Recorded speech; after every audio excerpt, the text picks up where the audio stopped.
Have you seen that replay, buddy? All right, man, I'm done talking to you. You can't be done talking to me. You're right here facing me.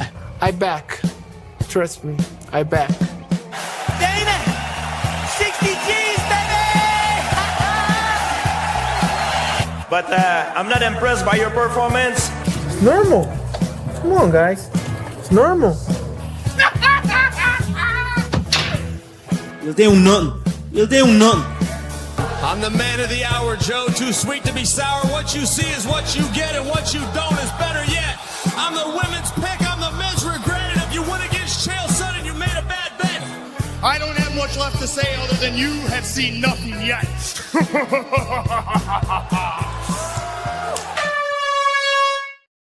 What's happening, Fight Week Show, Fast Fight Week Show people? Them we are back with another episode of Don't Stop Shakedown, and today we have a special guest with us, Alex Lohore. Salute to you, my brother. How you doing? You good? Yeah, I'm good. I'm good. Yourself? Yeah, man. We're all right, man. We're all right. I'm feeling better today, man. We just been through a crazy match there with Brighton, and I got my other two boys here, my co-host in the house. We got MMANomaly in the house. We got Yo. Kick him in the head. He's right here with us.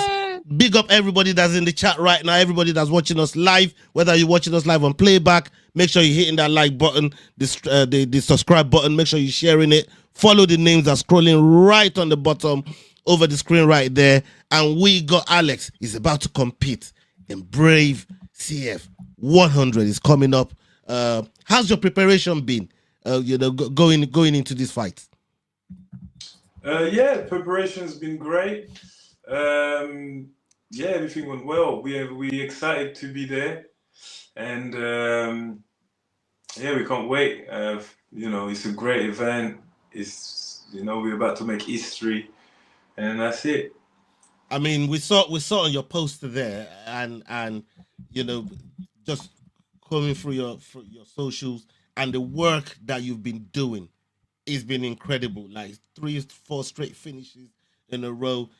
I mean, you don't get called the Killer King for no reason. Like every move you bring in there is terrifying, bro. How satisfying has that been? Since stepping onto the scene and doing what you do the way you've been doing it magnificently, brother. Yeah, it's been good. Obviously, all the hard work I've put in paid off, or is paying off. And I'm like I said, I'm still improving. I'm still learning. I'm still staying humble, even though I've done like more than most. And yeah, I'm still mixing with the young guys coming up in the game. And yeah, they're keeping me sharp, and yeah, that's good. Olin. Yeah, you have something for Alex? Yeah, man. First and foremost, thanks for coming on the show. Thanks for taking the time. We really appreciate it. We know you're a very busy guy right now. So my question is, you've been training out in the London area for quite some time, right? What's been the biggest change, the biggest evolution in the MMA scene in London from today versus when you first started? The biggest evolution I've seen, I think, the facilities. The sports has grown. There's loads of gym around, and also, yeah, people are more involved. People are more into MMA. Loads of kids doing it as well. Yeah, it's a growing sport. Absolutely, man.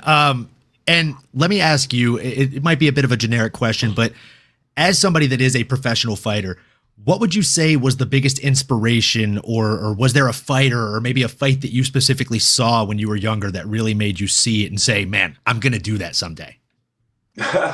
No, like I said before, me starting MMA was just by luck, man. I saw MMA when I was young back in Paris.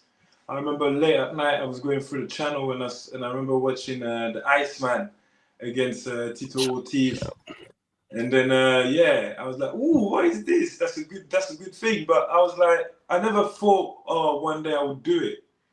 I just liked watching it. That's what's up. That's what's Wow. up. And then how did you go from watching it to deciding to I guess make that brave move to take a step into a gym? You know what? It wasn't even me. It was obviously when I came into the UK. You know how it is. Sometimes you have to defend yourself, and you have to, keep yourself protected. Especially someone like me who's coming from France, and well, at the time I couldn't really speak the language properly, so I was getting frustrated a lot. And one of my friends just told me to come into a gym and try it out. And yes, from there I just never looked back. Incredible. Man. Yeah, quitted my job, everything. I love it, man. Well, I'm super happy that you did fall into it. I know you said it's all luck, but I think you have a very funny way of saying hard work, because I know mixed martial arts is nothing but hard work, man. And oftentimes luck is what happens when you work hard enough to see it happen. Thanks for answering my questions. I really appreciate it. Yo. Yeah, good to chat to you again, Alex. We had a chat on Monday, and one thing I found interesting is the hat that you're wearing. Can you tell us more about exactly what this hat means and exactly how it adds to your aura as a fighter and to you as a person? It's for me. This hat is a king's hat. It's a hat that comes from the Ivory Coast. As you can see, our anthem is the elephant. So yeah, for me in MMA, in Ivory Coast, I'm the king of MMA because no one's in Ivory Coast has done what I've done in MMA. So that's why I wear the crown. And it wasn't even me who done that. I went to Ivory Coast in 2021, and my family just bought it for me and said, wear that when you go to fight and go and represent us. And yeah, that's where I started doing it. And obviously we upgraded it after a while to this new style, new color for the new era. So you've mentioned the Ivory Coast. As an African fighter, what does it mean to be fighting at the top level for a world title?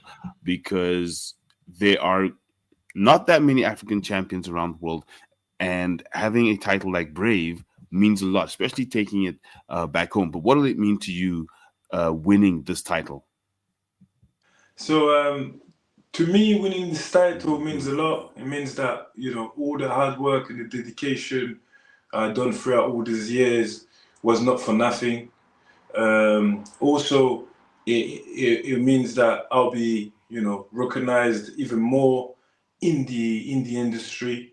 Obviously, also it will help obviously bring the sport to Africa. To Ivory Coast, to be more precise, and sharing my knowledge with actually something to show, with something to show with real experience. I mean, from what you just asked there, sorry, I just got to pivot to it. Do you see yourself transitioning? From into a fighter. I mean, from fighter into coaching, commentary, or any of the other roles of fighting. Yeah. Like I said, I'm not just doing this sport to fight. I'm involved in the whole aspect of it: management, coaching, nutrition. I also do sports massage therapies. I already do it, so. It's just, obviously, I'm focusing more on the fighting at the moment. Mm-hmm. But when I finish fighting, I'm definitely going to be coaching, managing, and getting people out to fight. I already do it, but just on an amateur level. Got you. I mean, it's always incredible trying to give something back to the sport that you're in.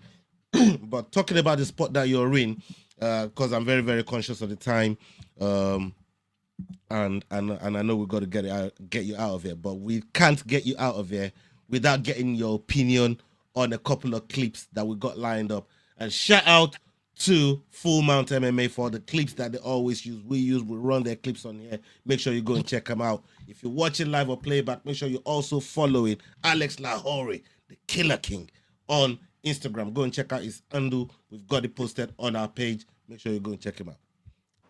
Yeah, you was going to say something? Yeah. I said Lahore. It's Lahore, yeah, man. My bad. Lahore, yeah, man. Sorry. Yeah, man. Alex Lahore, man. Make sure you go check him out, man. Okay, let's get to these videos real quick, and then we'll get your take on it, on what's been going on. Okay, here's the first one. Aljamain Sterling had a very interesting take on Tom Aspinall's eye poke situation over the weekend.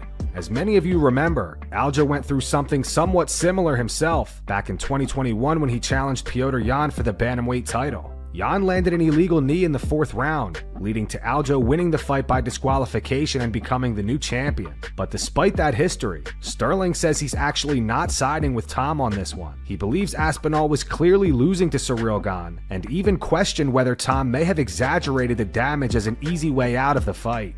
I think the topic of the hour, as with everybody, is Tom Aspinall versus Ciryl Gane and what actually happened. Was he milking it? Was he using his best Aljamain Sterling acting attributes to take home the gold? Now, I know y'all think I'm going to be on the side of Tommy, but I'm not. I'm not in the sense that he posted after the fight his eye, and we got to see the damage, and apparently from what was posted, it looks like everything is okay. Okay, guys. Alex, I'll come to you first. I'm sure you know all about this craziness that happened at UFC 321. You know, he's been the talk of the town. John Jones is back. He's talking. What do you make of this whole situation with Tom? And how did you see it from a professional standpoint? Like, for me, well, I don't want to be too rude, but he pussied it out, man.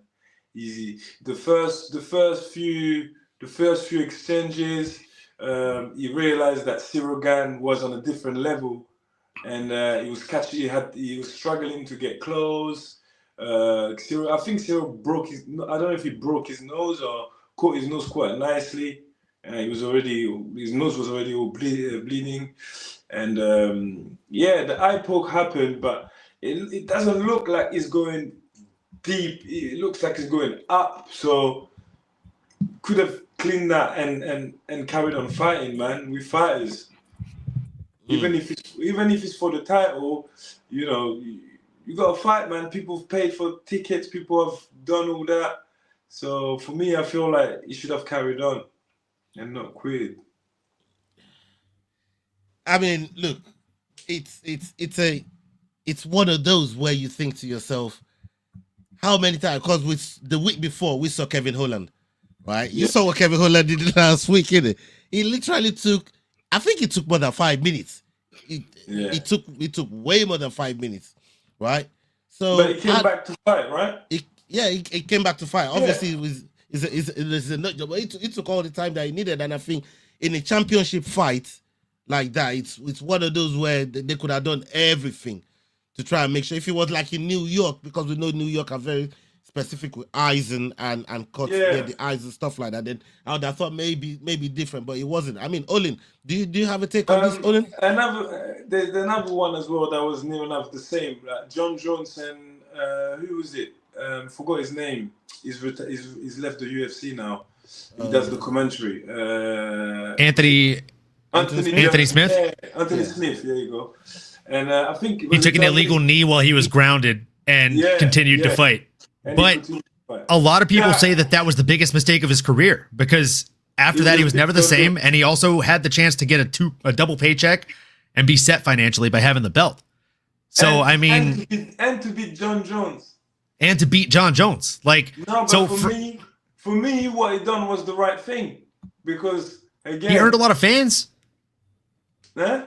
He definitely earned a lot of fans. I can't argue that. But I mean, At the same time, like, I'll be honest, when I was watching the fight live, it did not look like that bad of an eye poke. When they showed that second camera angle and the slow motion of it, he got finger fucked in his eye, like knuckle deep, bro. Like this much of the dude's fingers went into his eyes, into both of them. Have you seen any of those? Some of those clips that's been roaming around this? I think somebody put in the chat earlier on today where the corner guy of one of the fighters will say, "You don't need your eyes. You don't need your eyes." Bro, maybe if you're Yuri Prokaska and you're training with a damn blindfold, kid. But like for me, I used to spar a lot. I used to train a lot. I don't know about you guys, but I need my eyes. I have very thick glasses that I'm not wearing right now because I'm up close to the screen. That's why I like MMA, because it's an up close sport, right? I can do it without my glasses, but I still need my eyes. No matter how blurry you are, I still need to see you. And with all due respect, Tom, after getting knuckle deep in both eyes, but I cannot see. I'm legally blind. that man was, I mean, he was disposed, bro. I mean, like, he was in a bad place. His dad said he still can't see out of one of his eyes right now. 4 days later. Aspinall. Yeah. Really? He has blurred vision in his right eye and he can't see it all out of his left eye. Oh, wow. So apparently it's not great. And I mean, look, not everybody can be a Michael Bisping and do that with one eye, you know? The worst one I've seen was the Belal eye poke, man. That Belal eye poke was nasty, bro. Like that brother was his eye socket is different now. You see that, right? Yeah. Like so, the way that his eye droops on that side since that eye poke is wild. What can they do about the eye poke? Because they can change gloves. Pride had better gloves than the UFC. Look up the eye poke percentages in Pride. But the issue is Dana White is money hungry and he's power hungry. He refuses to use a glove if he can't get the sole patent to it. I thought they were new gloves that they were working on. They have them. I have a pair right here. They got and they're shit. Was it Trevor Whitman that was gloves? Was it Trevor Whitman that was working on those gloves? Trevor built a great pair of MMA gloves, the Onyx gloves that he builds. He sews them himself, every pair. And he had multiple conversations legally with Dana White. The reason they ultimately decided not to go with him, again, goes back to Dana White being power hungry. He refused to sign the deal because Trevor Whitman refused to give him the sole patent to it. So Dana White only will sign your gloves if nobody else in the world that runs a professional organization can use your gloves. Yeah, but that's business, though. It is business. I work in corporate marketing, brother. I get it. It is business, but that's exactly why I'm calling a spade because I work in that business. Like, we also got to do something for the greater good of the sport, right? That's the thing. Like, you got to make the call for these fighters. You got to make something for the greater good of the sport. You know what? I think the UFC done enough for the sport, man. They started it. Alex, speaking of business moves, okay. Hey, Alex, hey, I'm with you, man. Sport. They got so many organizations. I hear you, sir. We hear you, brother. I hear you, sir. I hear you, man. I hear you. Before I get you out of here, there's one more video I want you to take a look at. And again, from somebody that's inside the sport point of view, I need you to take a look at it. We'll get your take on this and then we'll get it out of here. Here we go. Where is it?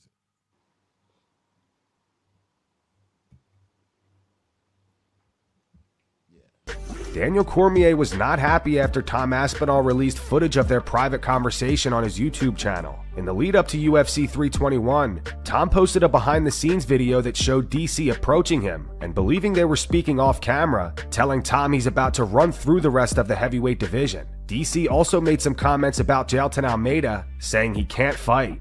These matchups in this division, like, what type of run you can go on? Yeah, man. You go crazy. You can, like, change your life. Yeah. Because, I mean, what is Almeida's fighting, sir? Jailton can't fight. Who do you think's going to win? Jailton, I don't know. DC says that he thought UFC Embedded was filming at the time and didn't realize the microphone clipped to Tom's shirt was for his own channel. DC admits that he feels bad about the comments he made regarding Jailton Almeida. Speaking of Jailton Almeida, so thank you so much for that YouTube video with Tom Aspinall. Him and I were talking, and we got like this hot. The mic was on me, and I was talking to Tom about the heavyweight division. You had it right. You had it right, Chill. I was literally trying to tell him you could possibly be on the verge of something tremendously special right now, right? What I was saying was that in that statement, I was saying Jailton's going to grapple you, right? It's not as dangerous a fight. And I could have done a better job of saying that to Tom. Now, I was a little upset that Tom didn't release that, if I'm being honest with you. I thought... Okay. I mean... DC put on his Donald Trump impression real quick, huh? It's fake news. It never happened. You're right there in the industry, Alex. I mean, you're having private conversations with people and they go and put out your shit. Like, how mad will that get you? If you're just supposed to stay private, man, and then you just put out like that. It's part of the game. You gotta watch every angle, man. You gotta be an all-rounder. You can't be sleeping. I love Alex, man. Like, you gotta be the all-rounder. It's dog world out here, yeah. If that was me, I would have done the same. I would have posted that. Oh. If I had that footage, I would have posted that because that's what it's about. We want to see that. We want that entertainment. That's why we're talking about it. We want that. We want DC to say, "Oh no, I wish he didn't posted that." I want to see how it is outside. We want to see how it is like. Obviously, that was DC being himself, not knowing he's being recorded. How is DC really? Is he how it is on the TV? How is it different? So now on that video, you can see that obviously he likes Tom Aspinall. You can tell that he's friendly with him and he likes him because he's giving him advice and guiding him to do good. So you can tell that he's got his favorites. Like he likes Chimaev. I see him playing around with Chimaev a lot. And we're just all humans, man. And that's why. But if you was Almeida, would you want DC to run commentary on your fight? No, I would have course. If I was Almeida, I would have course. And when I saw him, I might have got in a fight with him. Almeida saying whatever the opposite of eso is. I know that one means yes. Alex said if it's Almeida, but he's on site, yeah. He's on site. He's on site. You know how DC likes to do like the playful takedowns with all the fighters for the fighter interviews? As soon as he tries to do that shit with Almeida, Almeida's going to be like, no. What do you mean? He let him try. And then powerbomb him. I don't know if he could powerbomb a 350-pound man. You'd be surprised. Fair. I mean, Hamza picked him up.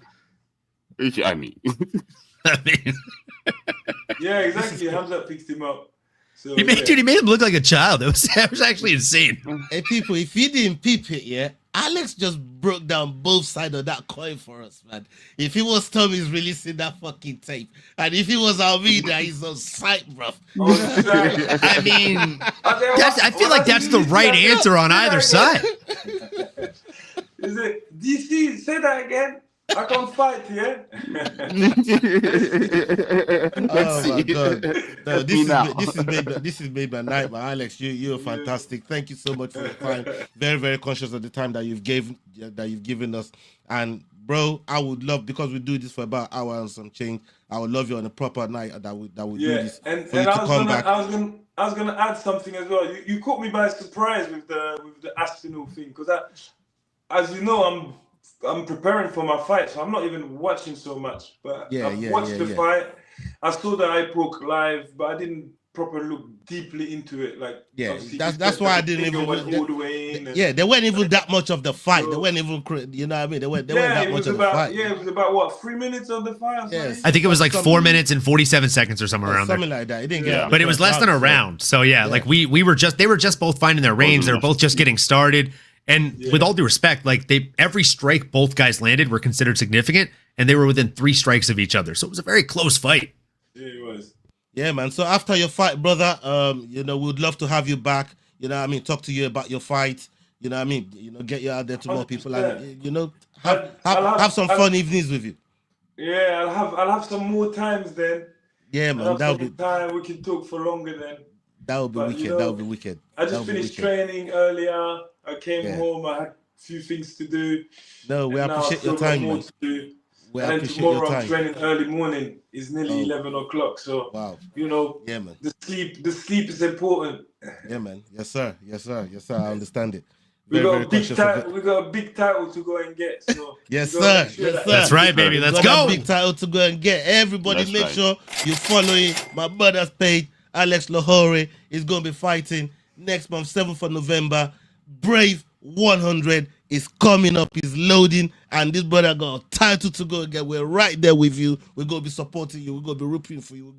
We're going to be posting you as well. So make sure you look out for the tags as we'll be inviting you to collaborate on the post. Salute to you. Olin, Yao, you got something for Alex before we get him out of here? Yeah. No more questions. I know time is valuable and you've got sleep on your mind right now. So no other questions. Just good luck on your fight. I know you don't need luck. I know you said you got into MMA because of luck, but I think otherwise. I think you got into it because you're addicted to hard work and you've become addicted to winning. So keep on winning and keep it up, man. I don't think it was luck. I don't believe in luck. I think it was just faith, man. Hey, I like that better. I like that better. Faith. That's what I was meant to do. That's what I was meant to do. I think you're meant to win that next fight too, baby. Keep it going. Yes, let's go. Look, to anyone watching, you boys know I'm about to channel my inner S Dogs. Listen, Alex, you got this. I'm not going to swear as much as S Dogs though, but you got this. It's going to be an amazing fight. You're going to kick his ass. We know it. Show us all the skills. We spoke on Monday. You talked about showing us all MMA. Show us all MMA. Beat him in all the ways you can beat him. We're rooting for you. We're here for you, and we're going to chat to you when you come back.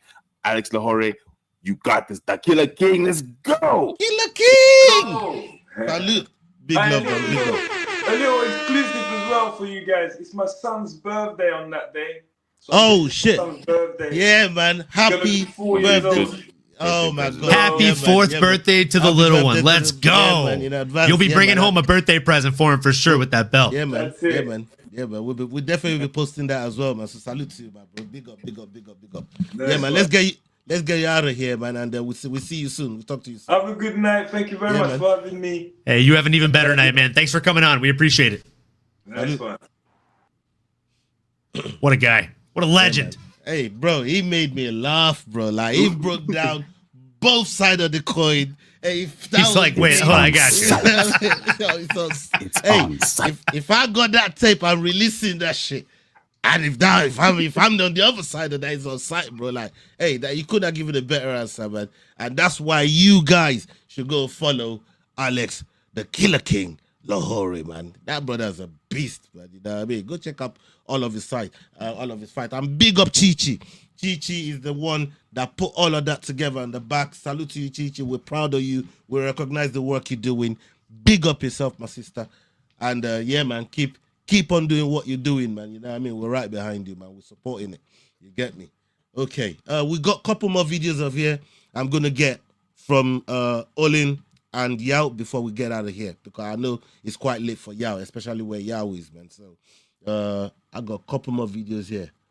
This one right here. Let's go. Henry Cejudo suggested that Ciryl Gane may have humbled Tom Aspinall a bit at UFC 321, but Kamaru Usman isn't buying it. Usman disagreed with that take, saying he doesn't believe Aspinall was getting dominated by any means, though he admits Gane appeared to be more composed and effortless in his performance. Everybody is good and I can lose at any minute. So he's going to have to check himself, because at this point he got 4 minutes of maybe even some humbling, bro. You know what I'm saying? Where God papped him up a little bit. Whoa, listen. Let's not just act like Tom was getting his ass whooped out there. Let's not do that. Tom looked fast, looked strong, looked big, he was throwing them things too. They both touched each other. It's just that Ciryl Gane looked a little more effortless. Yeah, they both but touched anyways, each other. Like come I on, said, we could be on this. We could be on this forever, bro. but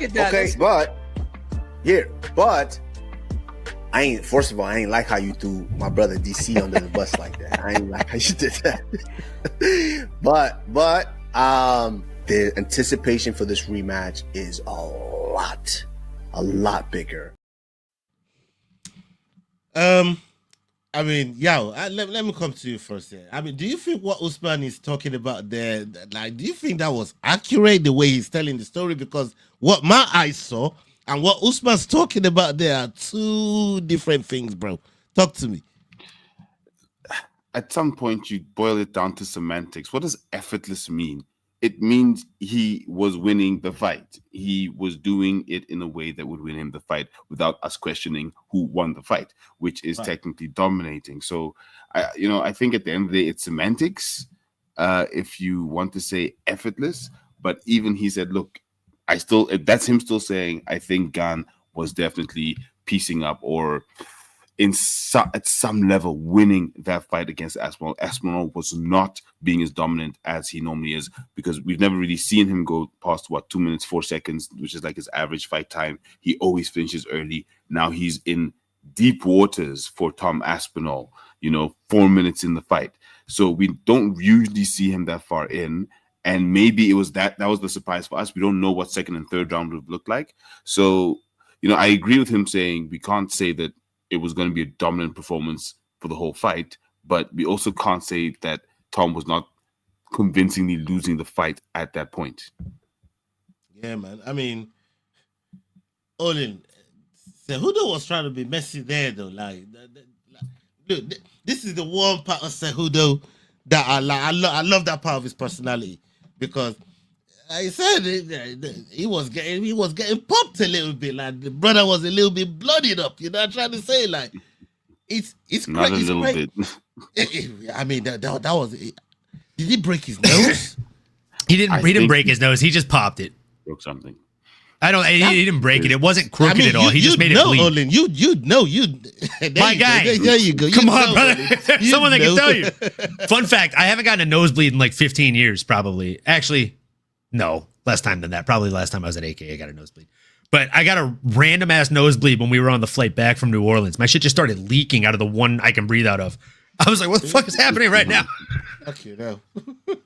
I can only breathe out of one, so I'm just like... That's how he got you. Brother. Yeah, man. But no, I don't think he broke his nose. I think he just popped it. You can easily pop a little bit of cartilage in there and it makes it breathe a whole lot, or it makes it bleed a whole lot. And yeah, like, he was getting popped in there, right? But make no mistake, like, it wasn't a crazy power jab or something that broke it.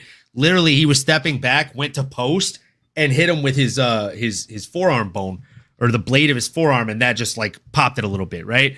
Very easy to do. It doesn't take a ton of pressure to make that happen. You just got to hit it right, and he did. And again, just like I told our guests, right? Like, the fight had a 3-strike differential. But if you ask 100 people, like 85 of them are like, oh, dude, Tom was getting beat up, bro. He was getting blasted, kid. Like, dude, they were blasting each other. Did you see the inside and outside leg kicks? Tom was stacking pennies for a rainy day, bro. He knew he had a fight in front of him. He knew Ghana hadn't been finished by anybody other than John Jones, and he knew he was going to have to fucking pack a lunch. I think we were going to see the best version of Tom Aspinall. I think he was going to build up his fight catalog for John Jones to have some tape on him, and I think both us and Jones got robbed of that. So that's why Jones instantaneously called out Alex Pereira, which I predicted before that fight even took place. Yeah, you know what? I've heard this point before about John not really liking to get in there that with people he don't really got that much tape on. But you got to be able to study. He has nothing to study, bro. And that fight gave him a whopping 4 minutes and 57 seconds more. And it still told him nothing. I mean, aside from, oh, you know what? The eye pokes seem to work on him, and I'm the best there is at those. This is Jones we're talking about. Don't tell me he didn't take nothing out. Brother, he took a lot out. Ghana used his fingers. Jones is coming in with the claws, bro. There's plenty to take out of that. He's going to take off half of Tom's face if that happens. No, that's bro. Crazy. That's crazy. But, I mean, Grammy says that England we were like 3 rounds away from England going back to the dark ages. I mean, Tom definitely saved us from that. Grimy, you know what I mean? get the fuck out of here. Grimy's crazy, man. Like, oh, pick up man. yourself, Grimy. We love you, bro.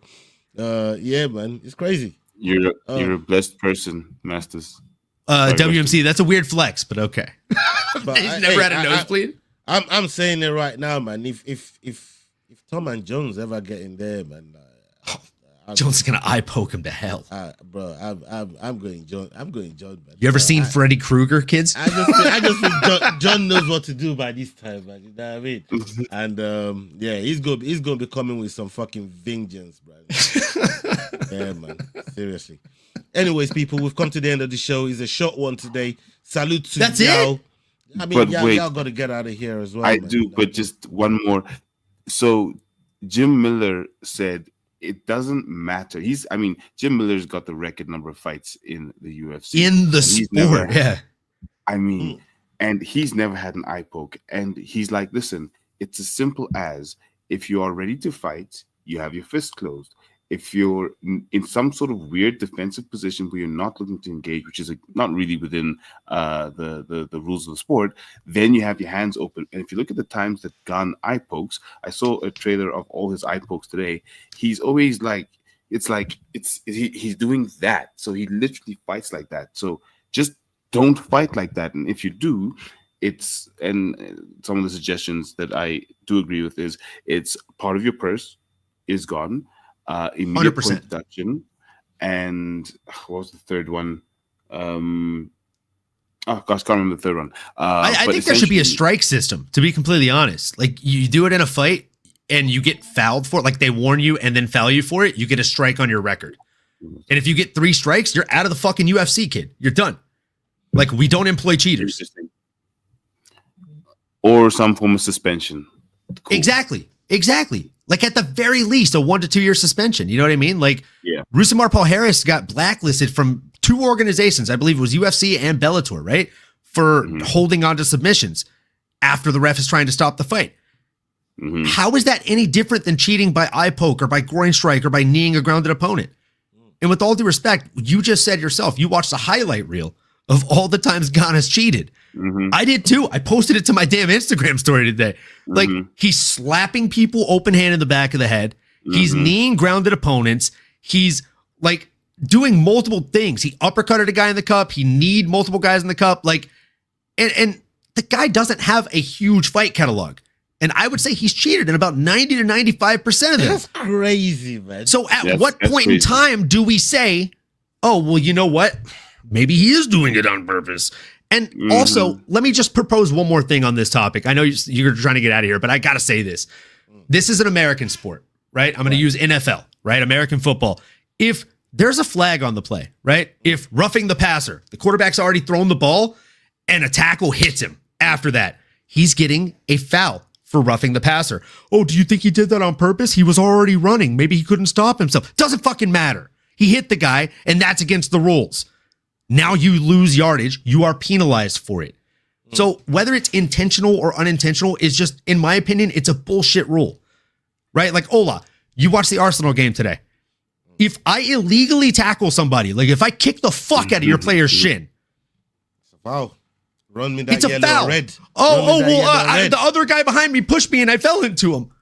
Do you think it was intentional or you think it wasn't intentional? No, it's a fucking red card, kid. You fucked up. Run me my card, bro. So with all due respect, like, Dana White constantly says, like, one day we're going to be a Big 5 sport. Well, start acting like it, bro. Because you're not playing by Big 5 sport rules. If they show a replay and they're like, oh yeah, that was a foul, clear as day. Cool. DQ. Like, I don't understand why it's ever even in the hands of the fighters. Like, why ask the fighter, can you continue? But dude, he just fisted my eye. The knuckle deep, but the strike system makes sense. It makes a lot of sense. You know, if you've gotten in a space of say 2 years or whatever, you've gotten 3 eye pokes, then it's a 6-month or a year suspension plus a fine, something to enforce fighters to change their style, because the gloves, sure, but they didn't work out. Cool. So let's find something else that changes the style. Let's make the sport safer. That's just a way of making it safer, by making sure that when you're training to make sure that never happens. Because technically people train now, but that isn't something that you specifically train out of people. Do not eye poke. Because you see a lot of fighters who do that. You know, they do that. Okay, cool. But just remember, if it goes in the eye, it's a foul. And with all due respect, guys, this is a full regulation This is a full regulation signed glove. I think this is signed by TJ Dillashaw. Okay. This is a UFC regulation glove. This is what they fight in. All right. Just gonna put it on for you guys real quick. Just to finish this bullshit real quick. All right. Does that look hard? Like anybody in the chat, does that look hard at all? That's what she said. It's so hard, dude. No, it's not. But like, here's the thing. Like, it's really not hard. It's easy to post. It's easy to close your hands. It's easy to throw punches. Here, blood on it. Signed by Adrian Yanez. Right here. See it there? Yeah, man. You see, you can. Hey. It's very easy to form a fist in it. Is the flexibility you got in it though. It's like it's polyfoam, bro. Like that's what I'm saying. Like you can bend your fist in that, bro. Like so that's the issue. Is these fighters saying like, oh, the glove, it's a glove issue. The gloves are extending your fingers, motherfucker. That's like saying it's a gun issue. You pulled the trigger, bro. Come on. Like if you're doing this with your hands, like we're fighting. We're not high-fiving. Close your feet. Close your feet. That's why they say that, right? Like, he was already warned like 3 times for it. Unless it's a grappling situation, I don't see any reason why fingers should be outstretched. Anyways, you know what I mean? So, yeah, man, it's a crazy one, man. It's a crazy one. I think we dissected a lot out of that topic. Big up to everybody that's been live with us. Big up on yourself. Thank you very much for holding out. And the time zone fuck up that Leroy fucking put together. Like, yeah, I'm snitching on that motherfucker. He fucked everything up. Leroy. The great time zone slip of 2025. We'll be talking about this one for some time to come, boys. Clock. Use your wall clock. I have to use it. You know what I mean? I have to use my wall clock, but when I'm talking to all these guys around the world and shit, that I have to associate with, man. So, yeah, man, big up, everybody. Salute to you. And then, yeah, up onto the next video. We're out of here. Love. Why? Hey guys, this is John Anik from the UFC. You're watching the Fight Week Show. Please subscribe. Not now, but right now. Subscribe to the Fight Week Show. We'll see you guys on the road soon.